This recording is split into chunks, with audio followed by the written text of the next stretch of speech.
Okay, so tonight we're going to do chapter 144. It's a relatively short chapter, and we could perhaps have done a little bit more, but I think it will be sufficient for tonight just to focus on this very interesting chapter.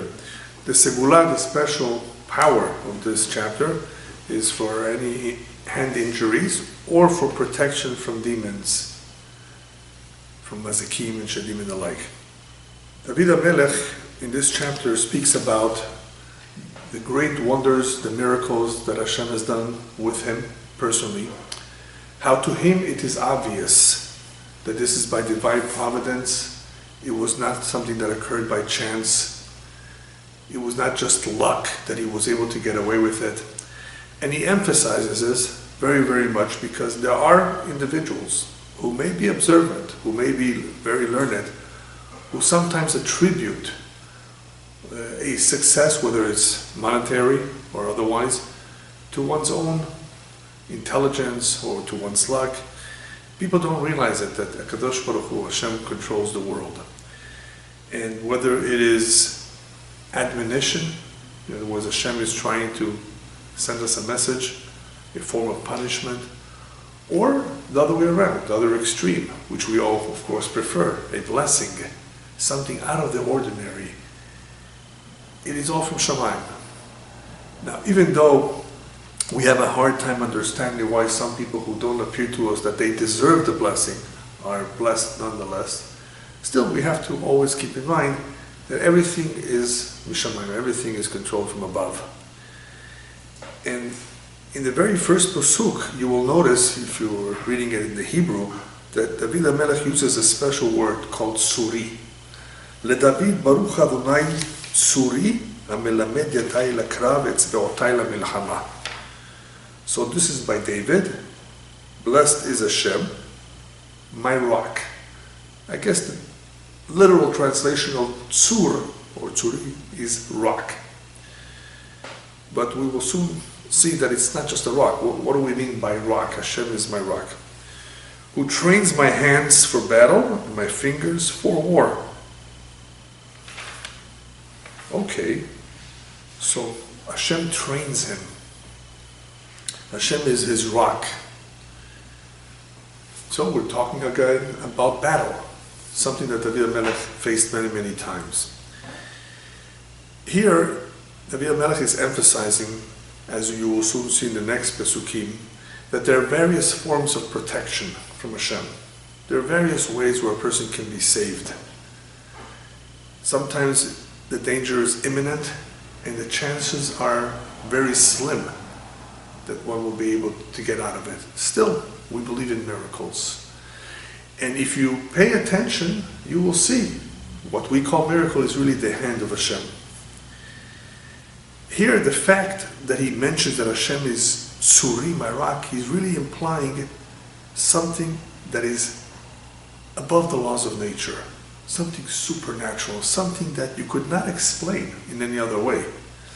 As long as you really analyze the details, you should come to the conclusion, wow, this is something very unusual.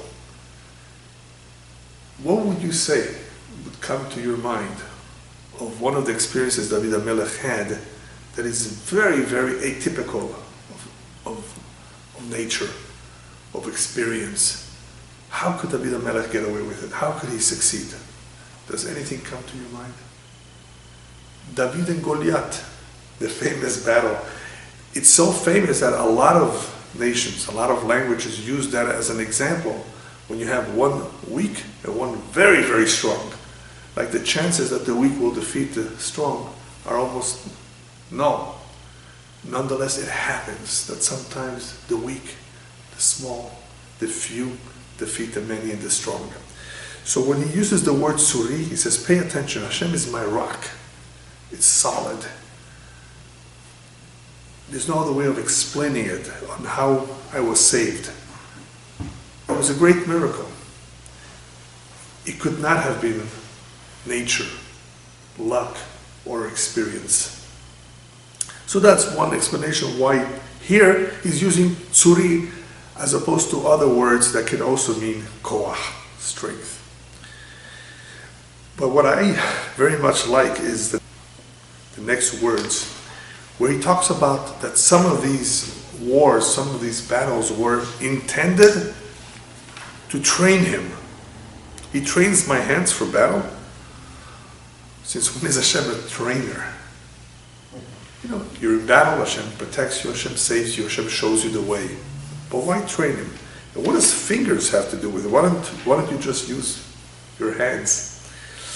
So anyone who really takes the time to analyze the words, these are not just poetic words that are just written because they're nice. There is a reason why he chose the word here, fingers versus hands, and what exactly does he have in mind when he says Hashem trains me? So the commentators explain that David, even though he was not very clear here, he did intend to talk about, in few words, about the experience that he had as a very young lad, young boy, where he did battle with a bear and a lion, if you recall. And he defeated them. He killed the lion. He was a shepherd, and he had to deal with these wild animals. Now, we know that for a human being without a gun, or a sword, spear, it's very difficult to defeat these very powerful animals. Very difficult for one individual to do so. For him, young, and he wasn't so strong. It was a miracle. It was a miracle where you can use the word suri. It was only by Hashem's strength that he was able to do so. But the real question is, why did David HaMelech have to face these wild animals? So we have a very clear tradition that righteous people have no reason to fear wild animals. If a human being has the image of Hashem on him, the wild animal will not even attack him. Wild animals don't have free will. They attack by instinct, or they are messengers from above. I asked the same question about Shimshon, Samson. Samson, if you recall, on his way to the Philistines, he has to deal with a lion, and he destroys that lion. Why send him a lion? Why did Hashem send him a lion? Why did a lion attack him, or attempt to attack him? And the commentators explain that lion with Shimshon was a sign from above, a reminder. Don't go where you're headed. It's dangerous. In reality, you should turn back. He didn't get the message and he still went. So the fact that he defeated the lion, of course, it tells us that he was very strong. And we know that Shimshon was in a very, very unusual, supernatural way strong. But there again, that lion was intended to be a message. David HaMelech has a sort of message here, and he calls it training. Hashem trained me. How did he train me for battle in the future? You were able to defeat the lion. You were able to defeat the bear. Don't worry if you're facing in the future a powerful enemy that you think that you have no chance against him. Don't worry, you were able to do it. You were successful with the lion and with the bear. You will be successful with these individuals as well. No reason to fear. So you understand now why he uses the word training? Hashem sometimes prepares you in life with real experiences, and all those experiences are for what? For something in the future that you may need. You undergo something that you don't know why you're going through it, and the real reason is Hashem is training you, preparing you for something in the future. The fact that he uses the word etzbeotai, my fingers, what does that remind you of? Goliath. He used his fingers with the slingshot. How is he so confident that with the slingshot he can defeat Goliath? That's almost impossible. Bullseye in the forehead. Just the area that was really not protected. And what happened to Goliath? And he was pretty tall. They say he was over 8 foot tall. Nobody would have ever imagined that he would come tumbling down by this little young boy who Goliath was making fun of. What are you sending me, this boy, to fight me? What am I, a dog? He says. It's really funny, that whole incident, when you think about it. David HaMelech, where does he get the confidence from? He gets his confidence because he's coming in the name of Hashem. He says, I'm not coming with my weapons, I'm not coming with my intelligence or experience. No. You can come with all your armor you want. I'm coming with the name of God. And you will see that I will defeat you. And you know the rest of the story. So here, the emphasis on fingers, you may not come across it unless perhaps you search some commentary that he says the same thing. But that is the way I understand it too.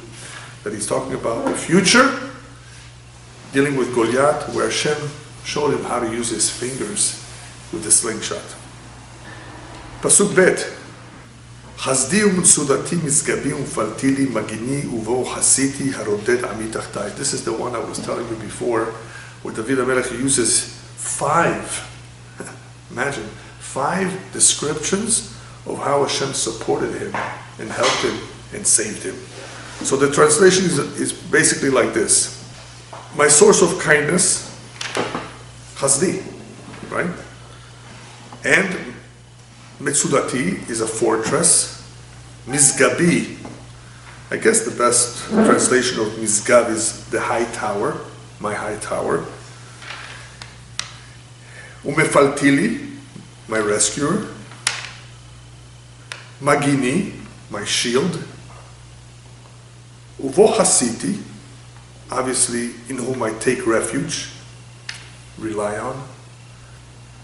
And finally, haroded ami tachtai, he who makes my people submit to me. Very interesting, because this is really different than the beginning of the verse, the beginning of the pasuk that talks more about the defense. And here, at the end, it talks a little bit about his own people submitting to him. So it's important to understand, first of all, what is the difference between all these types of defense, refuge, protection that Hashem provides David and provides everyone from time to time. Very fascinating for those who analyze this a little bit more deeply. And we've talked a little bit about it in the past, how there are differences. So let's take for the first example, Hashem's kindness. Well, Hashem's kindness is seen in many, many areas where people may not deserve a particular miracle or protection because they have no merits. Hashem is kind. Kind even with those who don't deserve it. So Hashem is the source of kindness.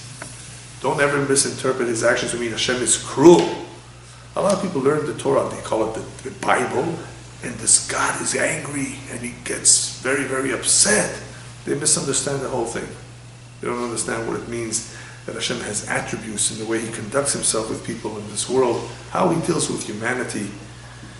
So when Hashem wants to protect people, he also does it in a different way. So he's a metzudah, a fortress.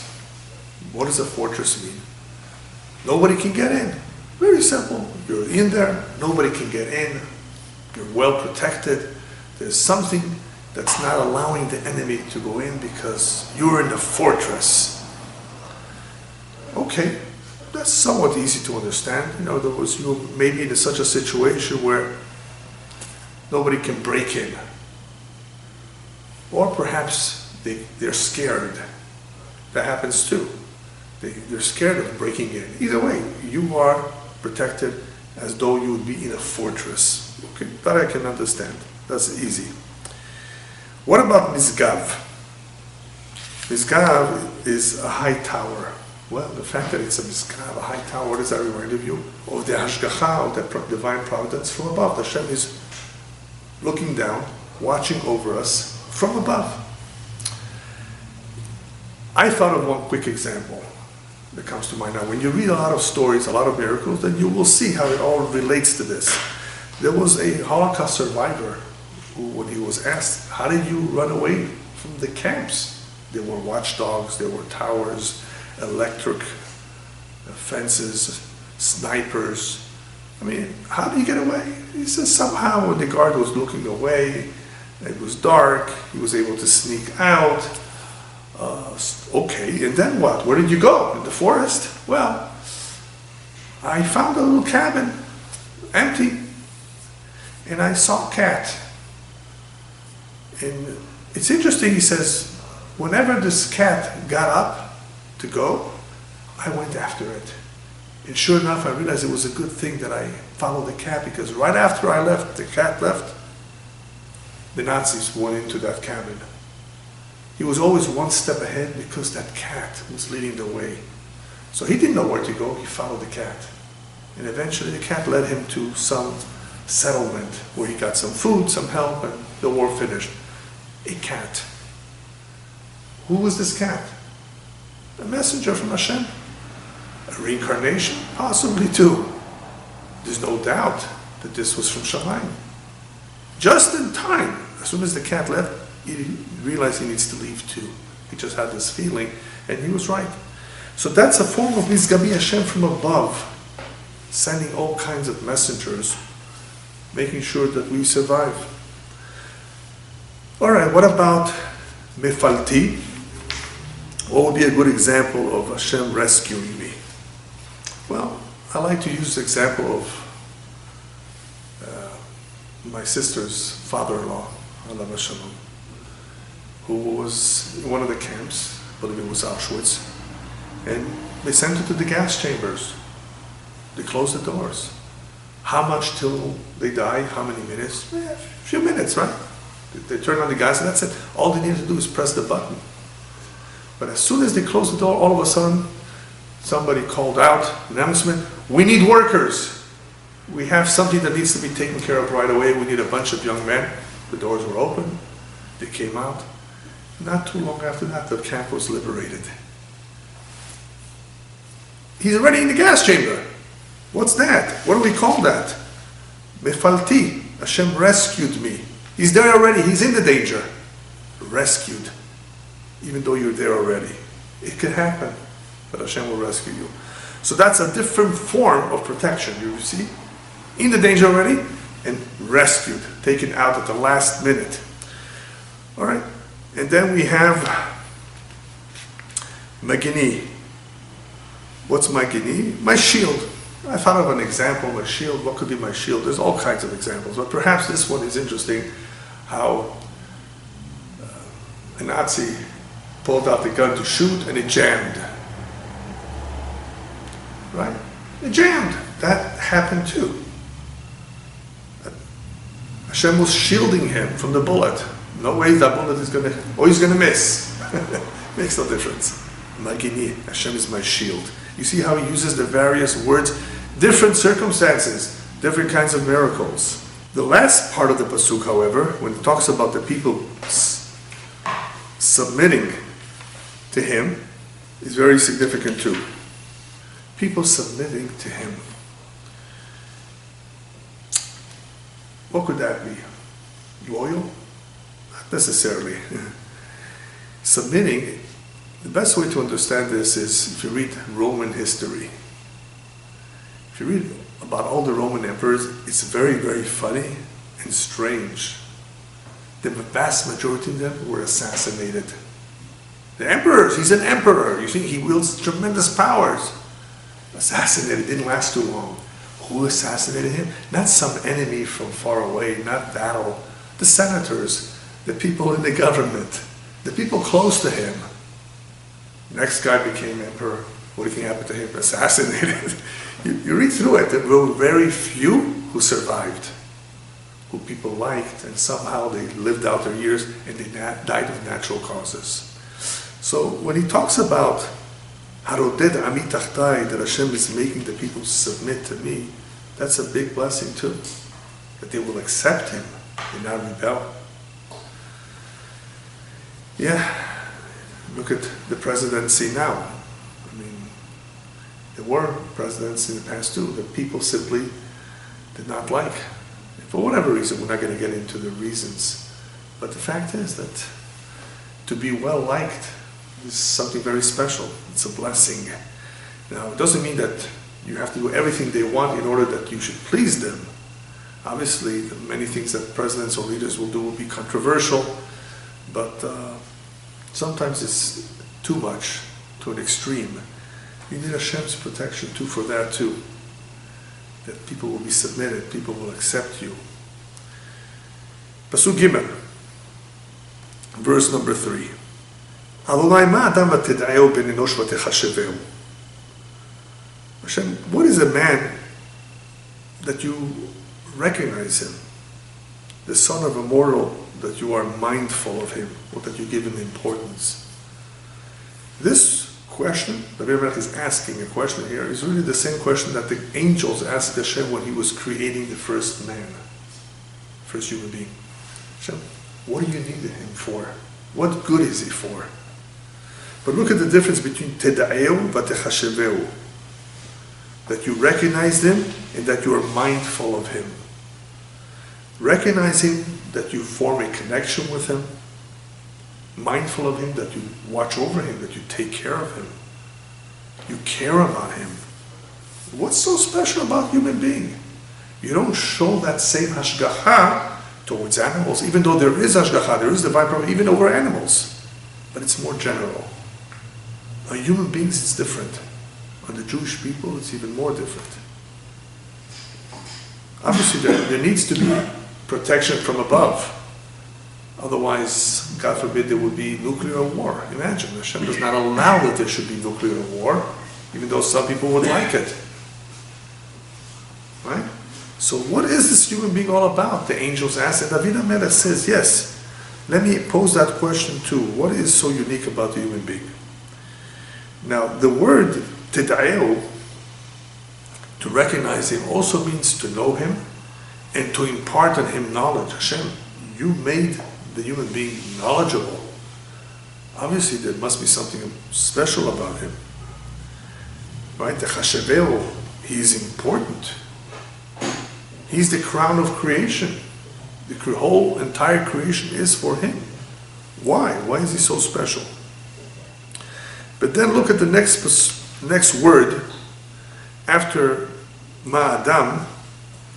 What is this man, human being, all about? He uses the word Ben Enosh, the son of a mortal. What's the difference between Adam, a human being, man, and the son of a mortal? It's the same thing. People will say it's just a synonym. It's not a synonym exactly. He's used these terms before. Adam could be something very, very simple. On a simple level, Adam is Efer Dam Mara. The rabbis tell us it consists of these letters that describe that the human being is made out of mud. Adam, like dam, blood, on a very, very low, superficial, simple level. But Adam can also be Adameh Le'elyon. Man has it within his capacity to emulate the ways of God, not animals. Adameh Le'elyon, like the verse says. I try to bring myself to resemble God in his ways, in his attributes. Not that we can resemble God, but in his ways. So Adam has unique capabilities. What about Ben Enosh? Ben Enosh just means the son of a mortal being. In other words, everyone, not necessarily somebody who is an Adam. Still, he's a Ben Enosh. Yilud Isha would be another term that's used in Hebrew. Born to a woman, a mortal being. Don't think of it as just being another animal. He's not a cockroach that you can just step on him. Obviously, Hashem cares about human beings. In the Torah, He says, don't kill. But, yeah, he's a human being. He's created in the image of Hashem. So what is this? Why do you care so much about the human being? So look at the next verse, where he explains that Adam lahevel dama yamav ketzel over. In a way, it's a continuation of what he just said. That this human being, man is like breath, his days are like a passing shadow. So hevel, you may recall from Kohelet or Ecclesiastes, means vain. It means nothing, insignificant. The human being is like a breath, and it's like a passing shadow. So in other words, even though he may be endowed with intelligence, even though he has great capabilities, after all, David HaMelech says, there's nothing to him. One day he's here, the next day he's in the grave, like a passing shadow. He's heaven. Compared to the rest of your creation, you have such great planets and stars that are so large and so magnificent. What is this human being all about? Why is he so significant? Now, he doesn't give a straight answer or explanation here. But the reason why he introduces this here is because he's going to ask Hashem, if he is, after all, then that important to you, then why don't you reveal a little bit more of you to him? He doesn't see you, or he doesn't think it's you when he sees or experiences an earthquake, volcanoes, tremendous storms. He doesn't think of it that way. So, in a way, it's a rhetorical question where he's saying, like the angels who begin to accuse man when man does not behave himself, and that's what David HaMelech says. I just spoke about miracles, Hashem. With miracles, perhaps we see your hand, but we want to see your hand in punishment too, in retribution, I should say. So if man is that significant, point it out to him. How? Pasuk Vav. Pasuk Hey. Adonai, hat shamecha v'tered ga beharim v'yeshanu. Hashem, incline your heavens, descend, touch the mountains, and they will become vapor. That's how some will translate it. I would prefer another translation. When you touch the mountains, they explode. Smoke rises, not just vapor. A volcano, that's what he's referring to. So who's making this happen? Not just by itself. Magma, lava, all those terms which are correct. They describe what comes out, but who's triggering it? What's behind it? Why these mountains more than others?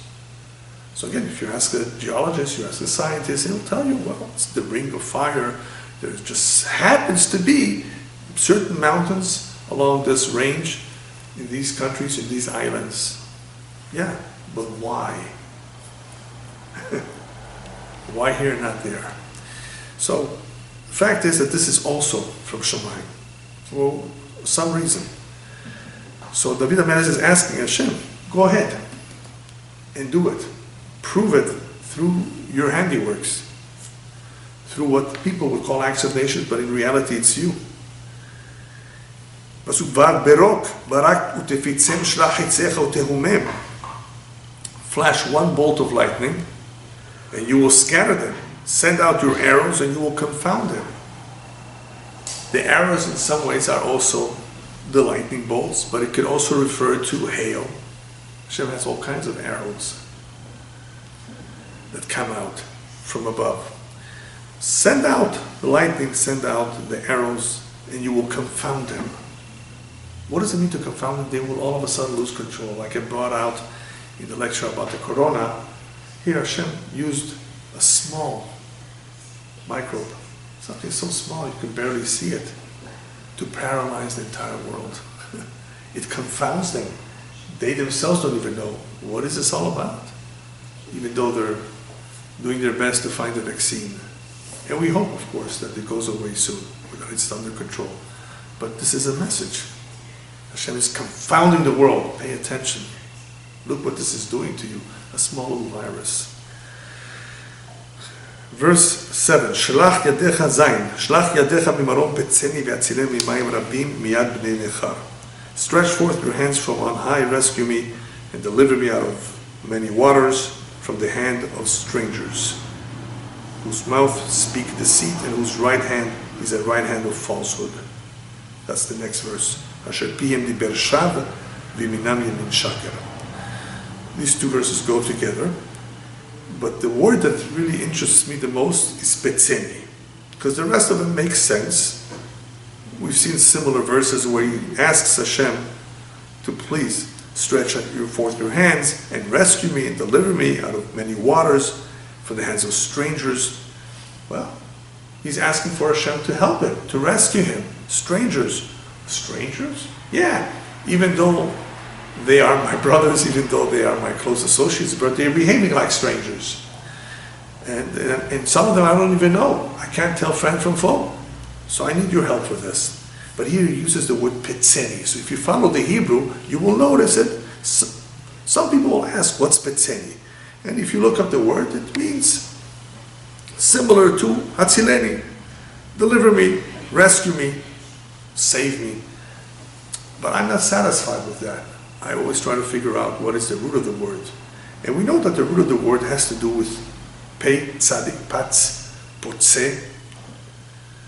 Right? It appears in various other words, even petza, a wound. If you hear my lecture on the Lashon HaKodesh, where I talk a little bit about the letters, where the roots of the letters represent some action that is happening. And the first letter, pe, has to do with pe, the mouth. And the mouth, of course, can open and can close. So we all agree that petzeni means open up. Open up a what? An opening. Apparently something is closed, and I need an opening. So, because of the context, we know that he's asking for some sort of help, salvation, opening up the door. Open me up an opportunity so that I can get out of this predicament. But why use the word petzeni here, not hatzileni? That's sufficient. He uses the word hatzileni too, save me. Petzeni is in the hands of Hashem. Hashem opens up an opening, like we said before, in a very unusual way. Hatzileni, remember the cat? It was the cat, even though we know it's Hashem. You follow me? A lot of things happen that we can be confused, even though those of us who learn know it's all from Hashem.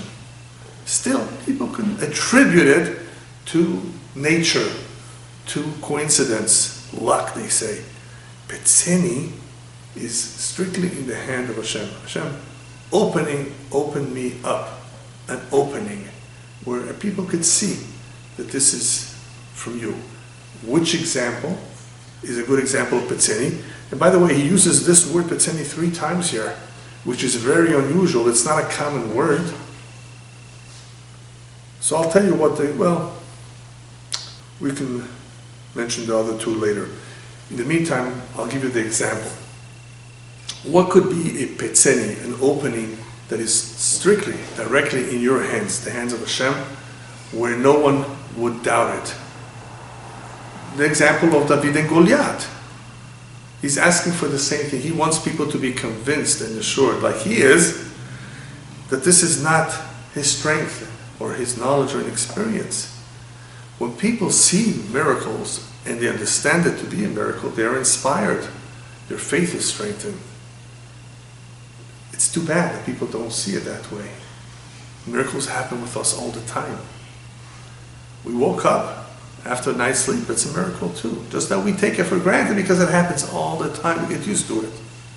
So a lot of things that happen, a lot, people forget that this is a miracle. Who's making it happen? You could stop, God forbid.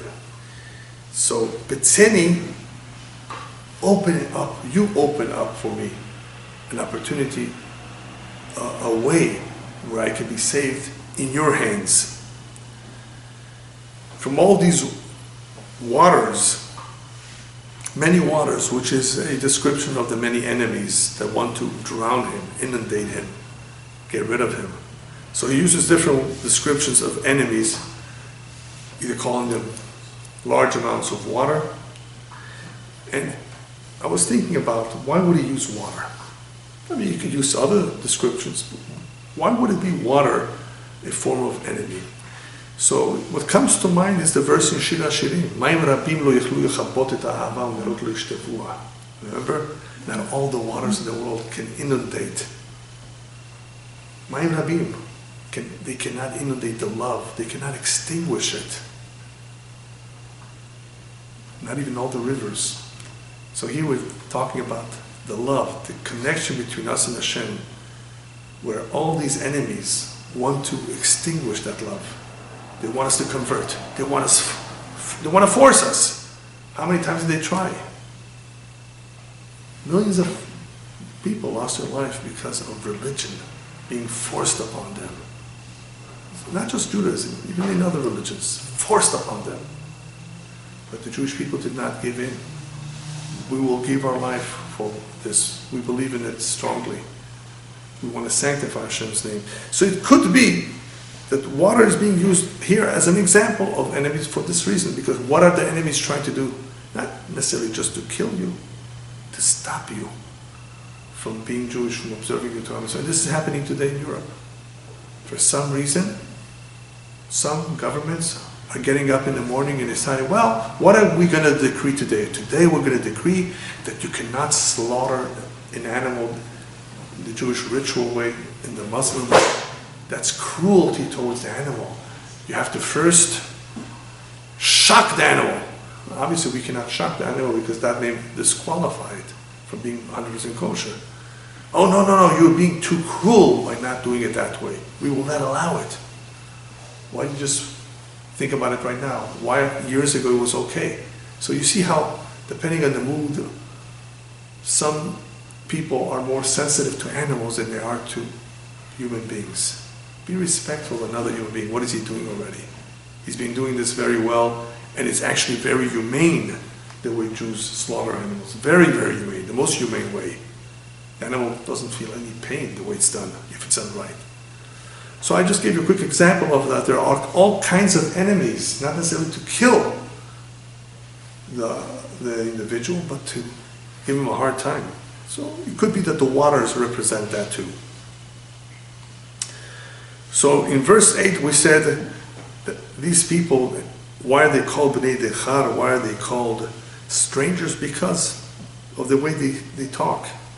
Pihem diber shav, whose mouth speaks deceit, and whose right hand is a right hand of falsehood. Their mouth speaks deceit.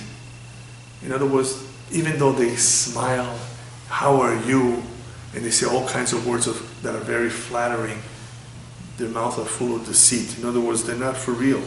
There are a lot of people like that. But what about the right hand? Is a right hand of falsehood?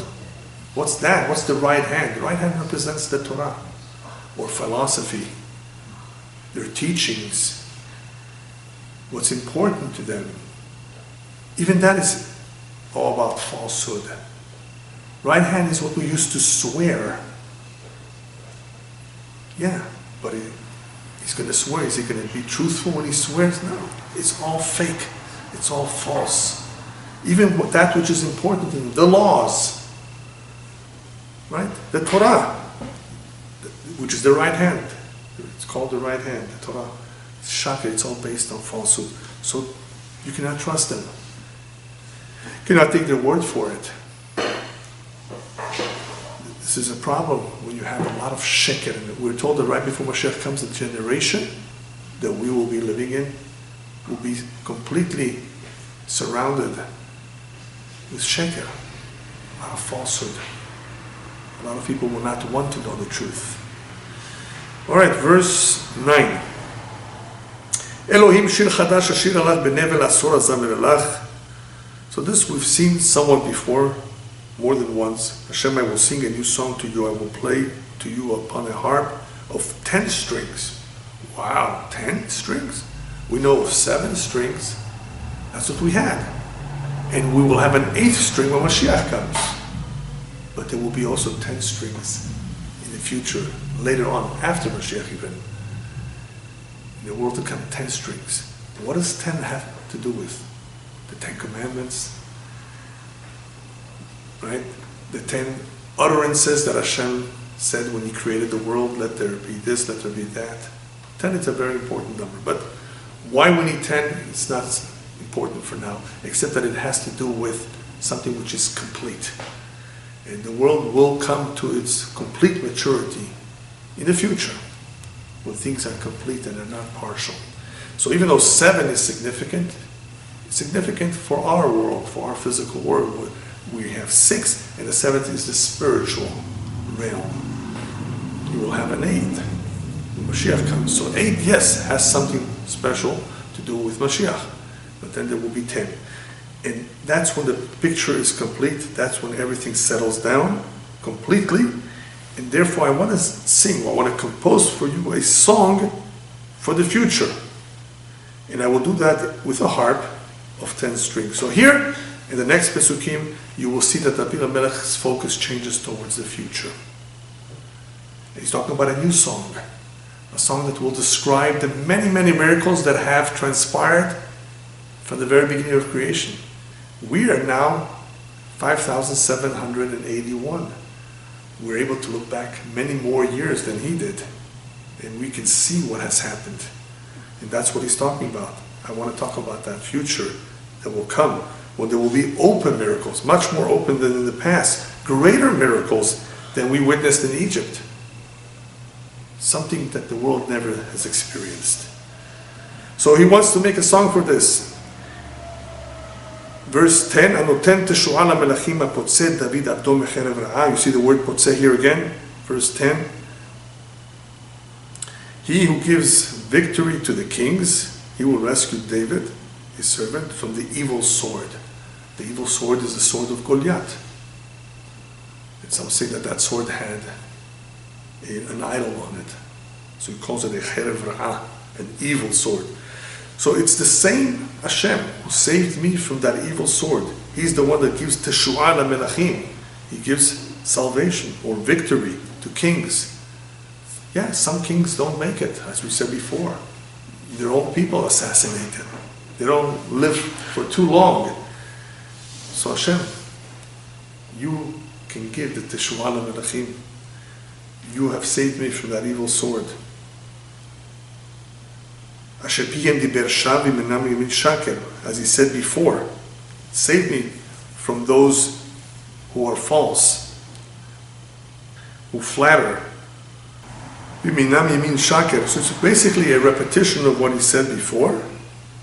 And he's using again the word petzeni vehatzileni for the future. In other words, in the same way that he has done so in the past, he's asking to be saved from these people once again. Sheker has been a problem all along. And the ones that David Melech is most concerned with is for the people who claim to be his friends, but they're really fake, which he has no way of knowing. So he's asking for Hashem's involvement over here to be saved from these people. And that's why he calls them B'nai Nechar, strangers. I don't really know them. I don't really know their real intentions. So in composing this song, or in talking about the future, he's already telling us that this will repeat itself many, many times. He said it twice. And look at the words Yeminam, Yemin Shaker. In other words, they will come and tell us, this is your new Bible. This is the New Testament, not the old one that you have. So their right hand, their Torah, their philosophy, there's all kinds of communism. It's all sheker. Just remember that. So we need Hashem's help that we should not fall into this trap. So this is part of his song because it's part of David Melech's request in praising Hashem that in the same way he's done these miracles in the past and he's protected us, do so in the future. And now he says how all of this is going to make a difference. This is perhaps, I think, one of the most beautiful parts of this chapter, the last few verses, beginning with verse 12. These last verses appear to be a little bit difficult to understand unless you read through the commentaries, because if you just translate them, it doesn't fit. But if you realize what he's talking about here, about Hashem's protection, about how it will make a difference in the Jewish community, how children will grow up differently if Hashem watches over us and protects us from all this lies and deceit. Look what happens in verse 12. אשר בנינו כנטעים מגודלים בנעוריהם בנותינו כזוויות מחוטבות תבנית היכל. So, a simple translation would be, for our sons are like plants, brought up to manliness in their youth. In other words, they grow up like plants. Okay. And our daughters are like cornerstones, fashioned after the fashion of a palace. So this is just the translation, but I'll explain to you a little bit what he's trying to say. He's talking about the sons and the daughters. Now, if you give them a proper education while they are plants, while they're young, you can mold them. and they can grow up to be megudalim, they can grow up to be manly with the proper midot, good character, good nature. Because when they're young, a plant is young, you can pretty much, make sure that it grows straight. I remember when I was 10 years old, my father approached me and he says, okay, now you're 10, 3 more years, bar mitzvah. While you're still young, you're like a young plant. Exactly this pasuk. Mm-hmm. If you grow a little bit crooked, you do the wrong thing, you can always straighten it out. But once you've reached adulthood, if the tree that planted now became a tree grew crooked, you can no longer straighten it out so easily without breaking it. So it says, Hashem, all of your protection will make a difference, your blessing, and this is the blessing that we ask, that our children should grow up properly, like those plants that are molded and eventually grow up the way we want them to grow up. And the same thing with the girls. But we look at the girls, how he uses the word kezaviyot mechutavot avnit echal. That's a very unusual type of description. The word zaviyot means like the cornerstones. In other words, with such precision, they're making a palace over here. This Jewish girl is about to be like a palace. It's about to be built up like a beautiful person, eventually not only a wife, a mother. So those cornerstones which make a difference, right? The shape, the angle, they have to be precise. So that's why he uses this example, because we want them to be like a hechal. We want it to be a beautiful palace. We want it to come out just right. So the girls need to be molded early on. This is what we want for them. Verse 13. So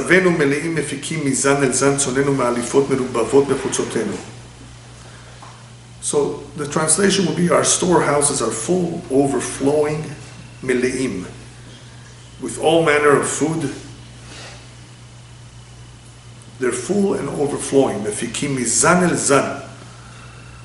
Mizan el zan really means from, I think, from one harvest to the next, you can say. Or some say it also means with all manner of food.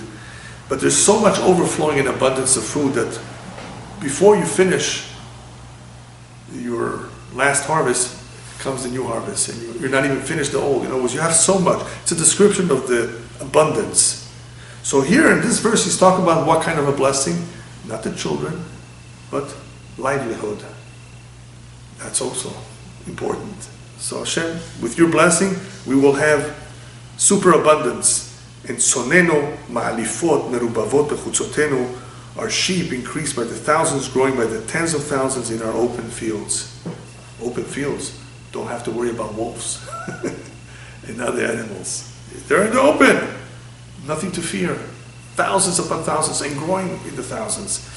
All a description of the beracha, in what area? In the area of livelihood. So we want Hashem's blessing for that too. Now comes 14, verse 14. Another verse that may be difficult to understand unless you read the commentaries.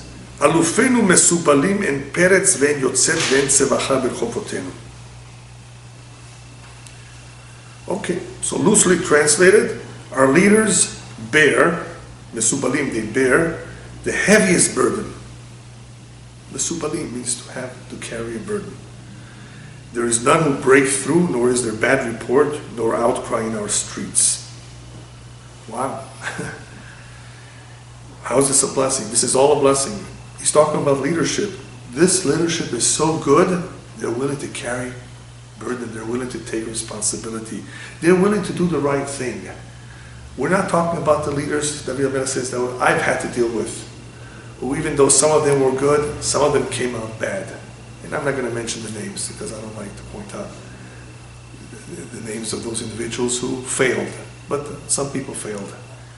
Rabbi Elyahu says this is a blessing if our entire leadership is not corrupt, but they are willing to carry the burden of Torah, mitzvot, and peretz. Peretz here means that there's no breakthrough. No one comes out bad. No one is caught doing something bad. Today in Israel, politics, everyone is caught with something. It's terrible. En peretz. Ve'en yotzet. There's no one being being carried away, going off the derech, going off the right path. No bad report about them. Nor outcry in the streets. That's important. No one complaining, crying about the lack of justice, which was a problem many, many, many times in the history. Lack of justice. The judges, you would think the judges, who knows? The judges are the best, and the good people, they're the judges, righteous. No. Bribery, corruption. So David HaMelech says, this is the most beautiful blessing, Hashem, if you are with us and you protect us, we can focus on the observance of Torah mitzvot, we can raise our children properly, and this is the ultimate blessing. Commentaries tell us that one of the greatest blessings of all is children, boys and girls, that do not lose their virginity. Boys that wait till they get married, girls that wait till they get married, and then, of course, consummate the marriage properly in holiness and in purity. Not the way people do it today of living together, etc., which I don't want to elaborate because of obvious reasons. But you know what I mean. It's a big problem in society today with the promiscuity and lack of tzniut, lack of modesty. So when David HaMelech here points out about the beauty of the generation and how the kids are growing up, how the leaders follow the Torah, he's talking about the Kedusha, the holiness, he's talking about the tzniut, he's talking about the modesty, and this is how the society can function. The commentaries add that an additional detail to the blessing is mesubali, means that the children, the younger generation, carries the elders. What does that mean? That they respect them, they carry them. In other words, if they are criticized, they will listen. Who listens today? So mesubalim means to carry, meaning that the younger generation carries and follows what the older generation says to them. So you can understand how some of it, at least, is referring to the future where there will be tremendous abundance, where there will be righteousness, where there will be purity, there will be clarity. So the miracles will be clear, everything will be clear. And hopefully that is where we're headed, and that is what he's praying for, that this blessing should come soon. B'ezrat Hashem. The last pasuk, Ashrei am shekach lo Hashem shadnai lohav. Very famous verse. Happy is the nation for whom this is it. So, happy is that nation whose God is the Lord, Hashem. He finishes this chapter by reminding us the greatest blessing of all is a spiritual blessing, not all the abundance that I've talked about. Don't lose track and focus that the greatest success of man is if he has God in his life, not if he has money and a big house and all the materialism. The big success, fortunate is the man, or happy is the nation in this case. Why is he talking about the nation? Because this is what others will point to. There will be others who, when they see the truth, wow, these are happy people, these are fortunate people who've had Hashem in their life. Because this is the ultimate success, this is the real osher, the real wealth, the real success, to have God in one's life. Also, the commentaries add that Ashrei Adam, fortunate is a man who, if he has all this blessing and all this abundance, does not, God forbid, move away and stays loyal to Hashem. In the end, this is what matters the most. That's why he finishes the chapter with, happy is the nation, happy is the people who can make this claim that more important than anything else is having Hashem in their life.